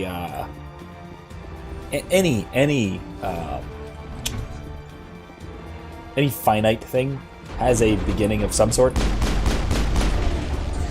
Right? And so that beginning may well have been an absurdly long time ago. That's obviously entirely possible, but that does not mean, that cannot mean it is an infinite time ago. Come on, really? Do this.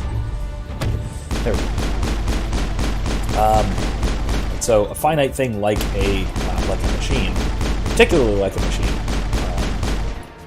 so something which was not just didn't just come into being, but was created, right? Because it is a machine. That's the entire point of it being a machine. It's inorganic. It is created. It had to have been created by something, right? So for all of its Cthulhic Lovecraftian elder god talk, Reapers are...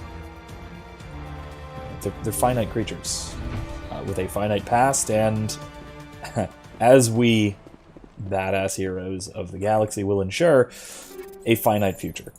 Now that'll take a little while to ensure that its future will be finite. That takes a lot of...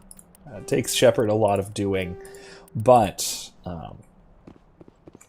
given that it is a finite thing, its future is far from infinite, and just as its past is far from infinite. That turret could punch some nasty holes in the Normandy. Let's can I not take cover? What's that? There we go. There. What about that Krogan?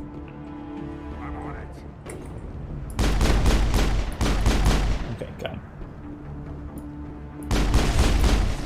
Did I just shoot the rocket out of this guy? Because that'd be cool.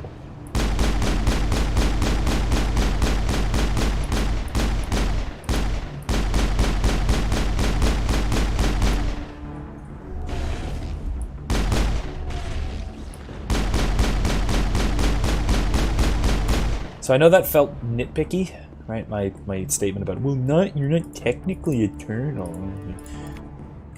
It's still important to make note of. In part because they have these, the Reapers consistently have these very theological overtones. Mostly theological overtones that they themselves promote, which are very clearly misplaced. Fair enough to even say hubristic, right? That they are they're pretty delusional. They have these very significant delusions of grandeur.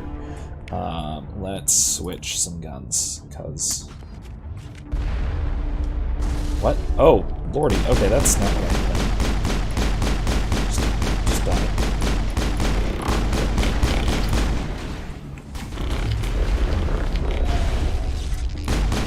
Good work on the gun, Shadow Team. Now it's our turn. Where'd he go? There he is. There. Problem solved. Yes, it's nitpicky, but first of all, it's my philosophical wheelhouse, and then also it is it's a major deflation of their apparent grandeur. Okay. Let's keep on moving. That's it. We need to clear the gate and set those charges.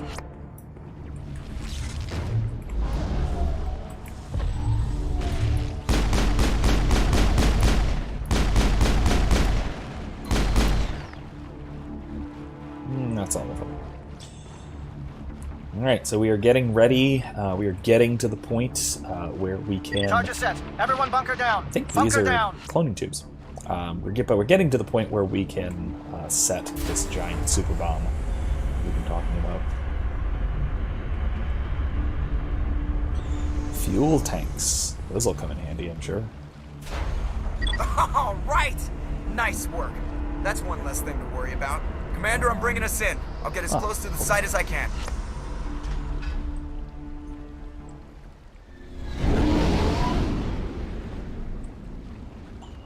Where to? Where, Joker? Where are you? Oh, there we go. Nice.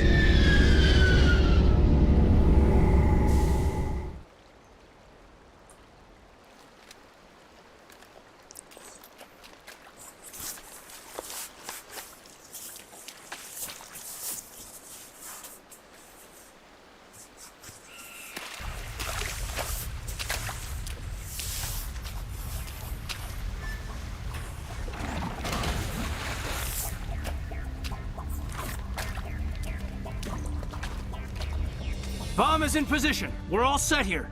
Commander, can you read me? The nuke is almost ready. Get to the rendezvous point, Williams.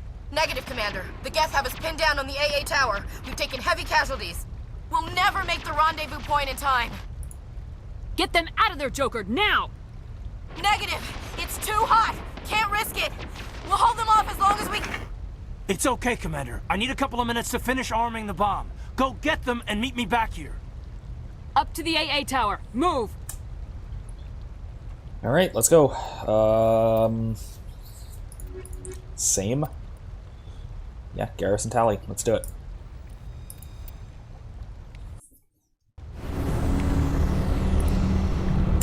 Switcheroo. And we're going which way? Which way?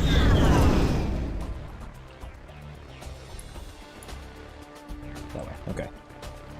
That's what I thought. Just making sure. Don't want to go the wrong way when time's... Go? Saren's experiments have to be stopped. Come on, what's going on? Oh, that AA time. Oh my gosh, okay. Well, I went the wrong way when time was of the essence, and I'm an idiot.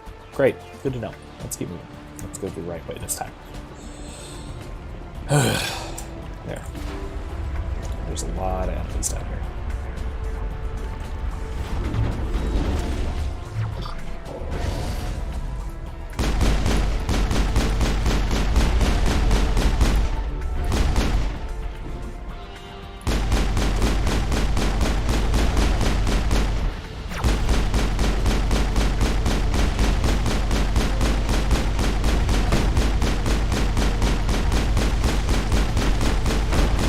Okay, there we go.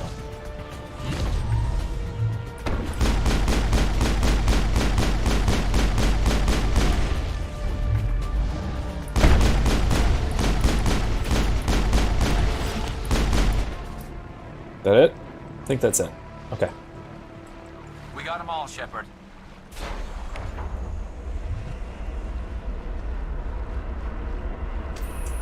Okay, let's go.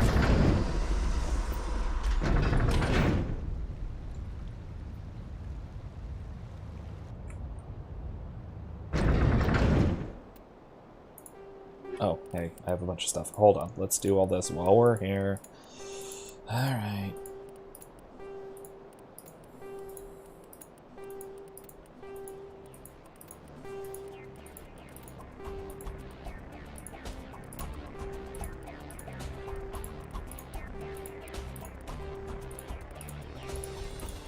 So I know there's a take all button, but I wish there were a reduce all to meta-gel button.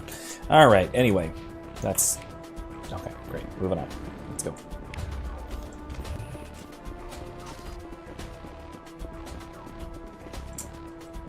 Reinforcements. We better hurry. Heads up, LT. We just spotted a troop ship headed to your location. It's already here. There's gas pouring out all over the bomb site. Uh-oh. Can you hold them off? There's too many. I don't think we can survive until you get here. I'm activating the bomb. Alenka, what are you doing? I'm just making sure this bomb goes off, no matter what. It's done, Commander. Go get Williams and get the hell out of here. Screw that! We can handle ourselves. Go back and get Alenko. Well, it's decision time. We've got to go get Caden. Got to protect the bomb and can't let Caden die. Let's do it. Alenko, radio Joker and tell him to meet us at the bomb site. Yes, Commander. You know it's the right choice, LT. I'm sorry, Ash. I had to make a choice. I understand, Commander. I don't regret a thing.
this isn't good.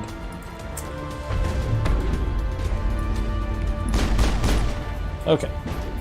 Geth are destroyed.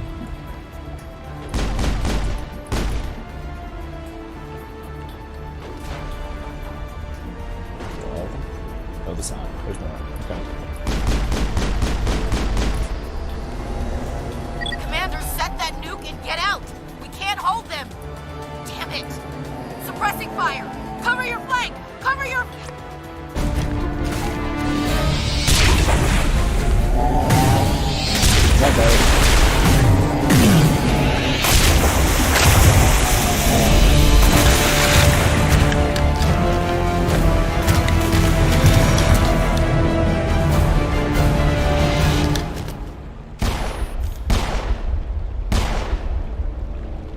I applaud you, Shepard.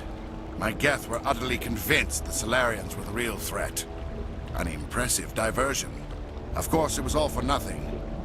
I can't let you disrupt what I've accomplished here.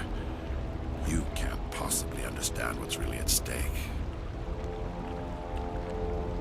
Sovereign and its kind destroyed the Protheans. What else is there to understand? You've seen the vision from the beacons, Shepard. You of all people should understand what the Reapers are capable of. They cannot be stopped. Do not mire yourself in pointless revolt. Do not sacrifice everything for the sake of petty freedoms. The Protheans tried to fight, and they were utterly destroyed. Trillions dead. But what if they had bowed before the invaders? Would the Protheans still exist? Is submission not preferable to extinction? I feel like I'm talking to people on Facebook. Just I keep hearing this kind of thing a lot, very often. Do not sacrifice so much for petty freedoms. Yeah, okay. No. Do you really believe the Reapers will let us live? Now you see why I never came forward with this to the Council. We organics are driven by emotion instead of logic. We will fight even when we know we cannot win. But if we work with the Reapers, if we make ourselves useful, think how many lives could be spared. Once I understood this, I joined Sovereign. Though I was aware of the dangers, I had hoped this facility could protect me. So it's possible he's also talking about the Krogan breeding thing, right? So it's not just that he's talking about the indoctrination research, but he's also like trying to breed his own army that is organic, that's not Geth. So maybe it's that too. But yeah, pretty clearly it is not working properly. You're afraid Sovereign is influencing you. You're afraid he's controlling your thoughts. I've studied the effects of indoctrination. The more control Sovereign exerts, the less capable the subject becomes. That is my saving grace. The Sovereign needs me to find the conduit. My mind is still my own, for now. But the transformation from ally to servant can be subtle. I will not let it happen to me. Why are the Geth following Sovereign? They believe Sovereign to be some kind of god, the pinnacle of their own evolution. But the reaction of their deity is most telling. It is insulted. Sovereign does not desire the pitiful devotions the Geth hurl at it. They are just tools, and no amount of belief on their part will change that. But as tools, they are useful. They will survive the coming invasion. If organic life is to survive, we must also prove we are useful. We must work with the Reapers. Yeah, something tells me, and by something I mean him being obviously indoctrinated, and then also, having played the series before, that is not likely. The overwhelming power of the Reapers, to the point where they are capable of wiping out civilization every 50,000 years or so, wiping out all organic and synthetic, apparently, civilization, should demonstrate that they do not accept surrender. again, we can learn from the past here, and also we can just learn from their overwhelming force, right? If they have the capability of completely wiping out organic civilization, they don't need organics to cooperate with that effort, at least not up until this point, and so it seems likely that they will not in the future. But what about this other thing? Tell me why Sovereign needs the conduit. Tell me what it is. Maybe we can find a way to stop them. The conduit is the key to your destruction and my salvation. Sovereign needs my help to find it. That is the only reason I have not been indoctrinated. Sovereign's manipulating you and you don't even know it. You're already under its power. No, Sovereign needs me. If I find the conduit, I've been promised a reprieve from the inevitable. This is my only hope. Together we can stop Sovereign. We don't have to submit to the Reapers, we can beat them. I no longer believe that, Shepard. The visions cannot be denied. The Reapers are too powerful. The only hope of survival is to join with them. Sovereign is a machine. It thinks like a machine. If I can prove my value, I become a resource worth maintaining. There is no other logical conclusion. This reminds me very much of Saruman betraying the White Council to Sauron in the hopes that he can gain power through a greater power. But of course that doesn't work, because tyrants, by their very nature, cannot share power. Particularly, they cannot share power with a force that is fundamentally opposed to them, or fundamentally apart from them.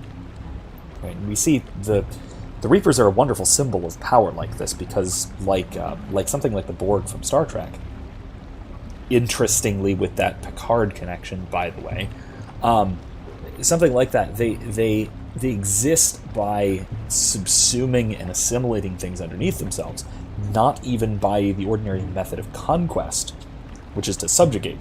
They go beyond that, to eliminate anything that is not themselves, and anything that they cannot make into themselves.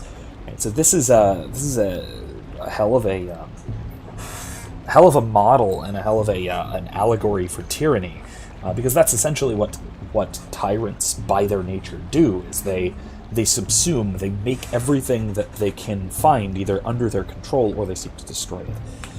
And it's this kind of reaching, grasping way of expanding both oneself and one's power that the Reapers represent so very well. I really like the way that they're portrayed, especially in the first game. This kind of gets carried through in the second and third to an extent. But in these kinds of conversations, it really works well as a kind of allegory or metaphor for power, more than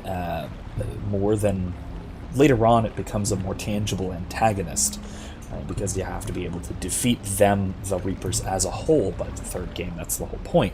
But at this stage, it's a very ideological, symbolic kind of a threat.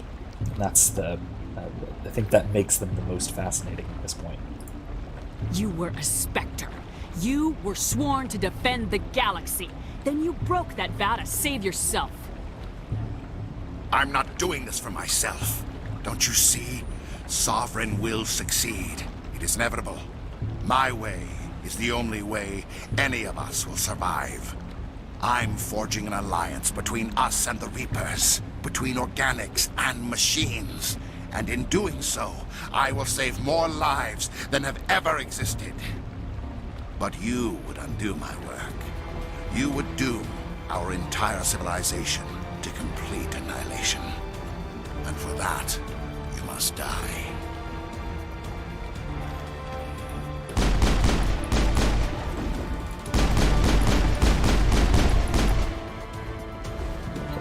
Get closer.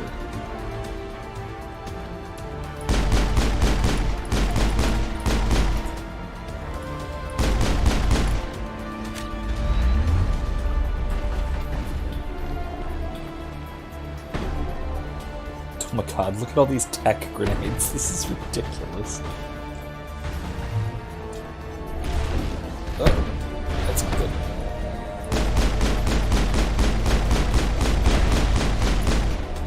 I missed.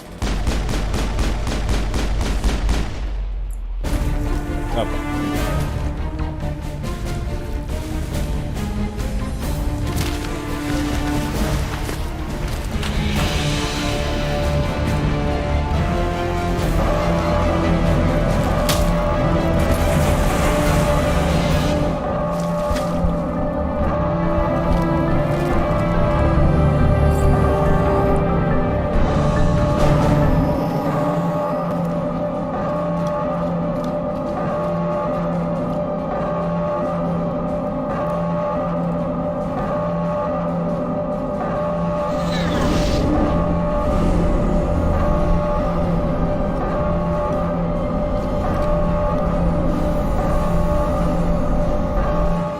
everybody, hang on!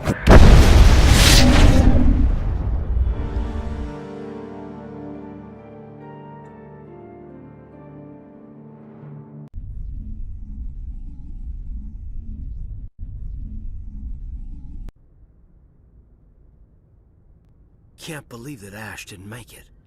How could we just leave her down there? There was no time. I couldn't save you both.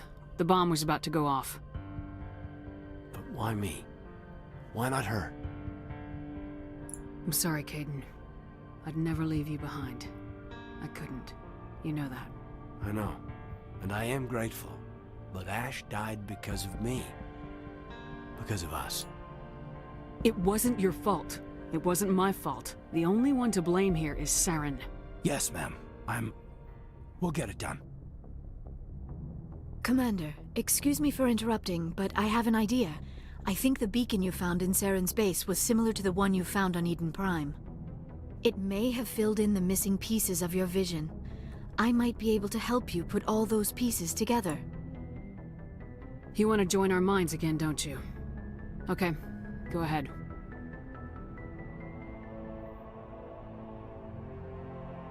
Relax, Commander. Embrace eternity.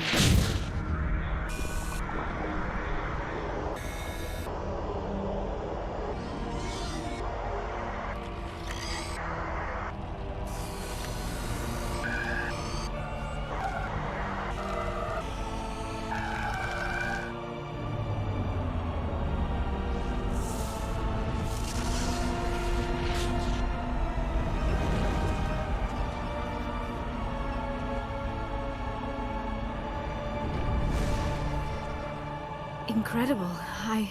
I never thought the images would be so intense. I need a moment to collect myself. Did the vision make any sense to you? It's a distress call. A message sent out across the Prothean Empire. A warning against the Reapers, but the warning came too late. What about the conduit? There were other images, locations, places I recognized from my research. Ilos! The conduit is on Ilos! That is why Sarah needed to find the Mu relay. It is the only way to get to Ilos.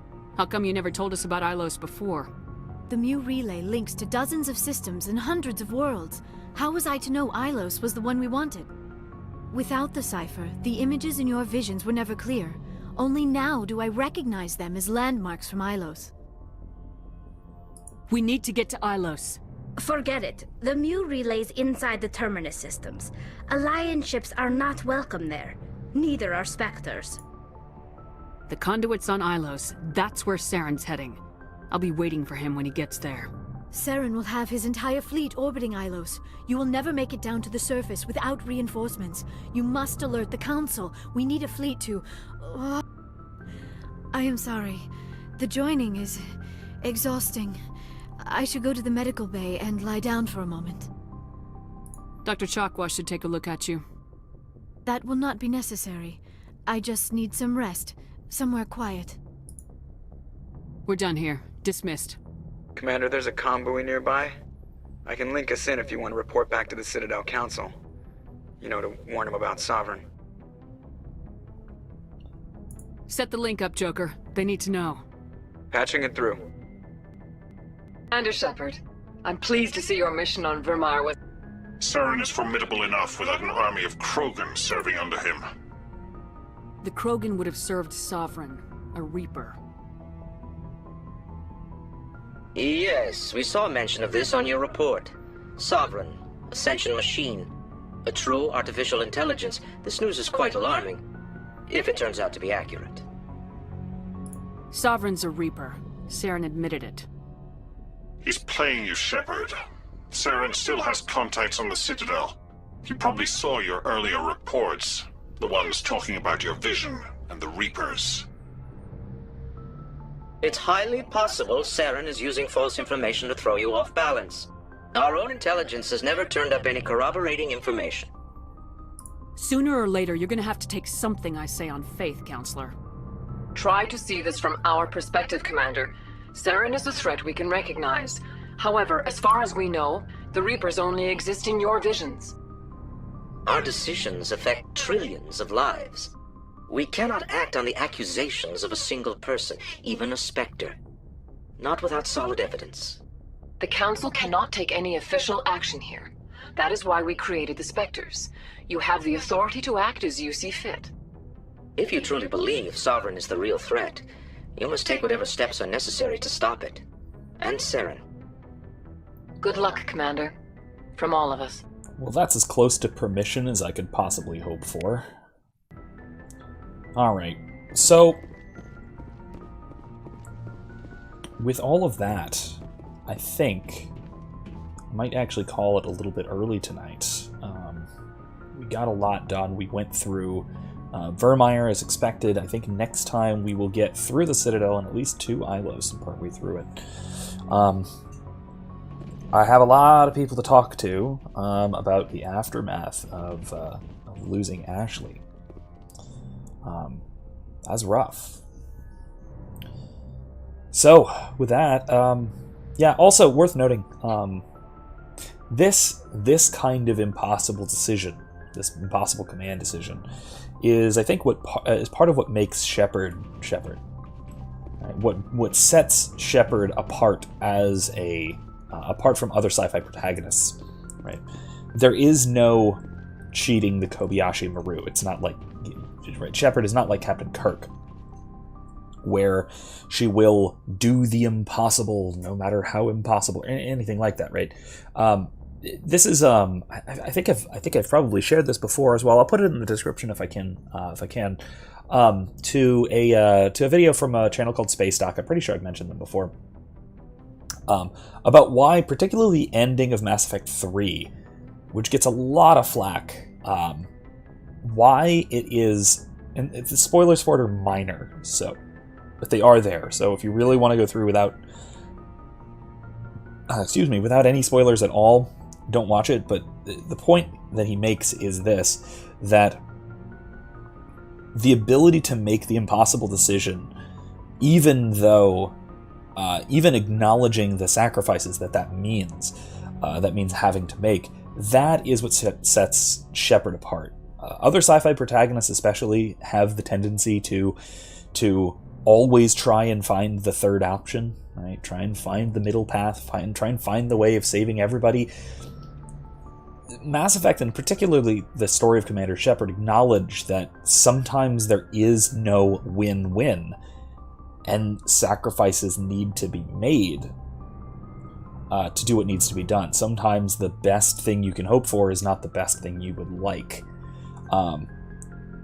And Shepard is the kind of military hero who can make that kind of an impossible decision, that kind of an impossible choice, that a lot of other major sci-fi protagonists can't really do, and will freeze up when they try to.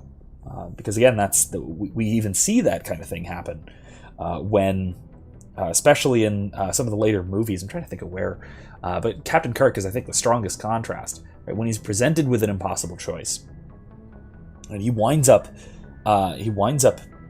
not making the choice, and it winds up being to everyone's detriment. Like, actually, I mean, think of Wrath of Khan, right? Khan, this is the second Star Trek movie, the old one. Khan basically forces Kirk into a no-win situation, and Kirk tries to get out of it. He defeats Khan, but he loses Spock. And there's nothing he can do about it, and he has to struggle with that.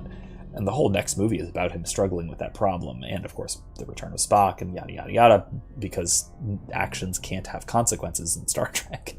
But yeah, that kind of thing is what sets Shepard apart as a particular kind of hero.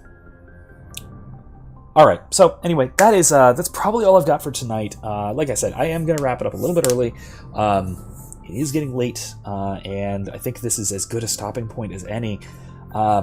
So next time we will pick up here. We'll talk to everybody about losing Ashley, because that is rough. I'll also probably talk about Ashley Williams, where she gets her name from. If anyone can think of that, go ahead and let me know and put that in the comments, either in the YouTube video or on the Facebook page or whatever. But in any case, I guess we will end it there. And like I said, I will see everybody next week. Or, of course, you're welcome to come back tomorrow night for Red Dead, where we're going to be talking more about this whole center and margin thing that always comes up when we're playing Red Dead. All right, so with that, I will tell everybody good night, and I'll see you tomorrow, or I'll see you next week. Bye-bye. Oh, there we go.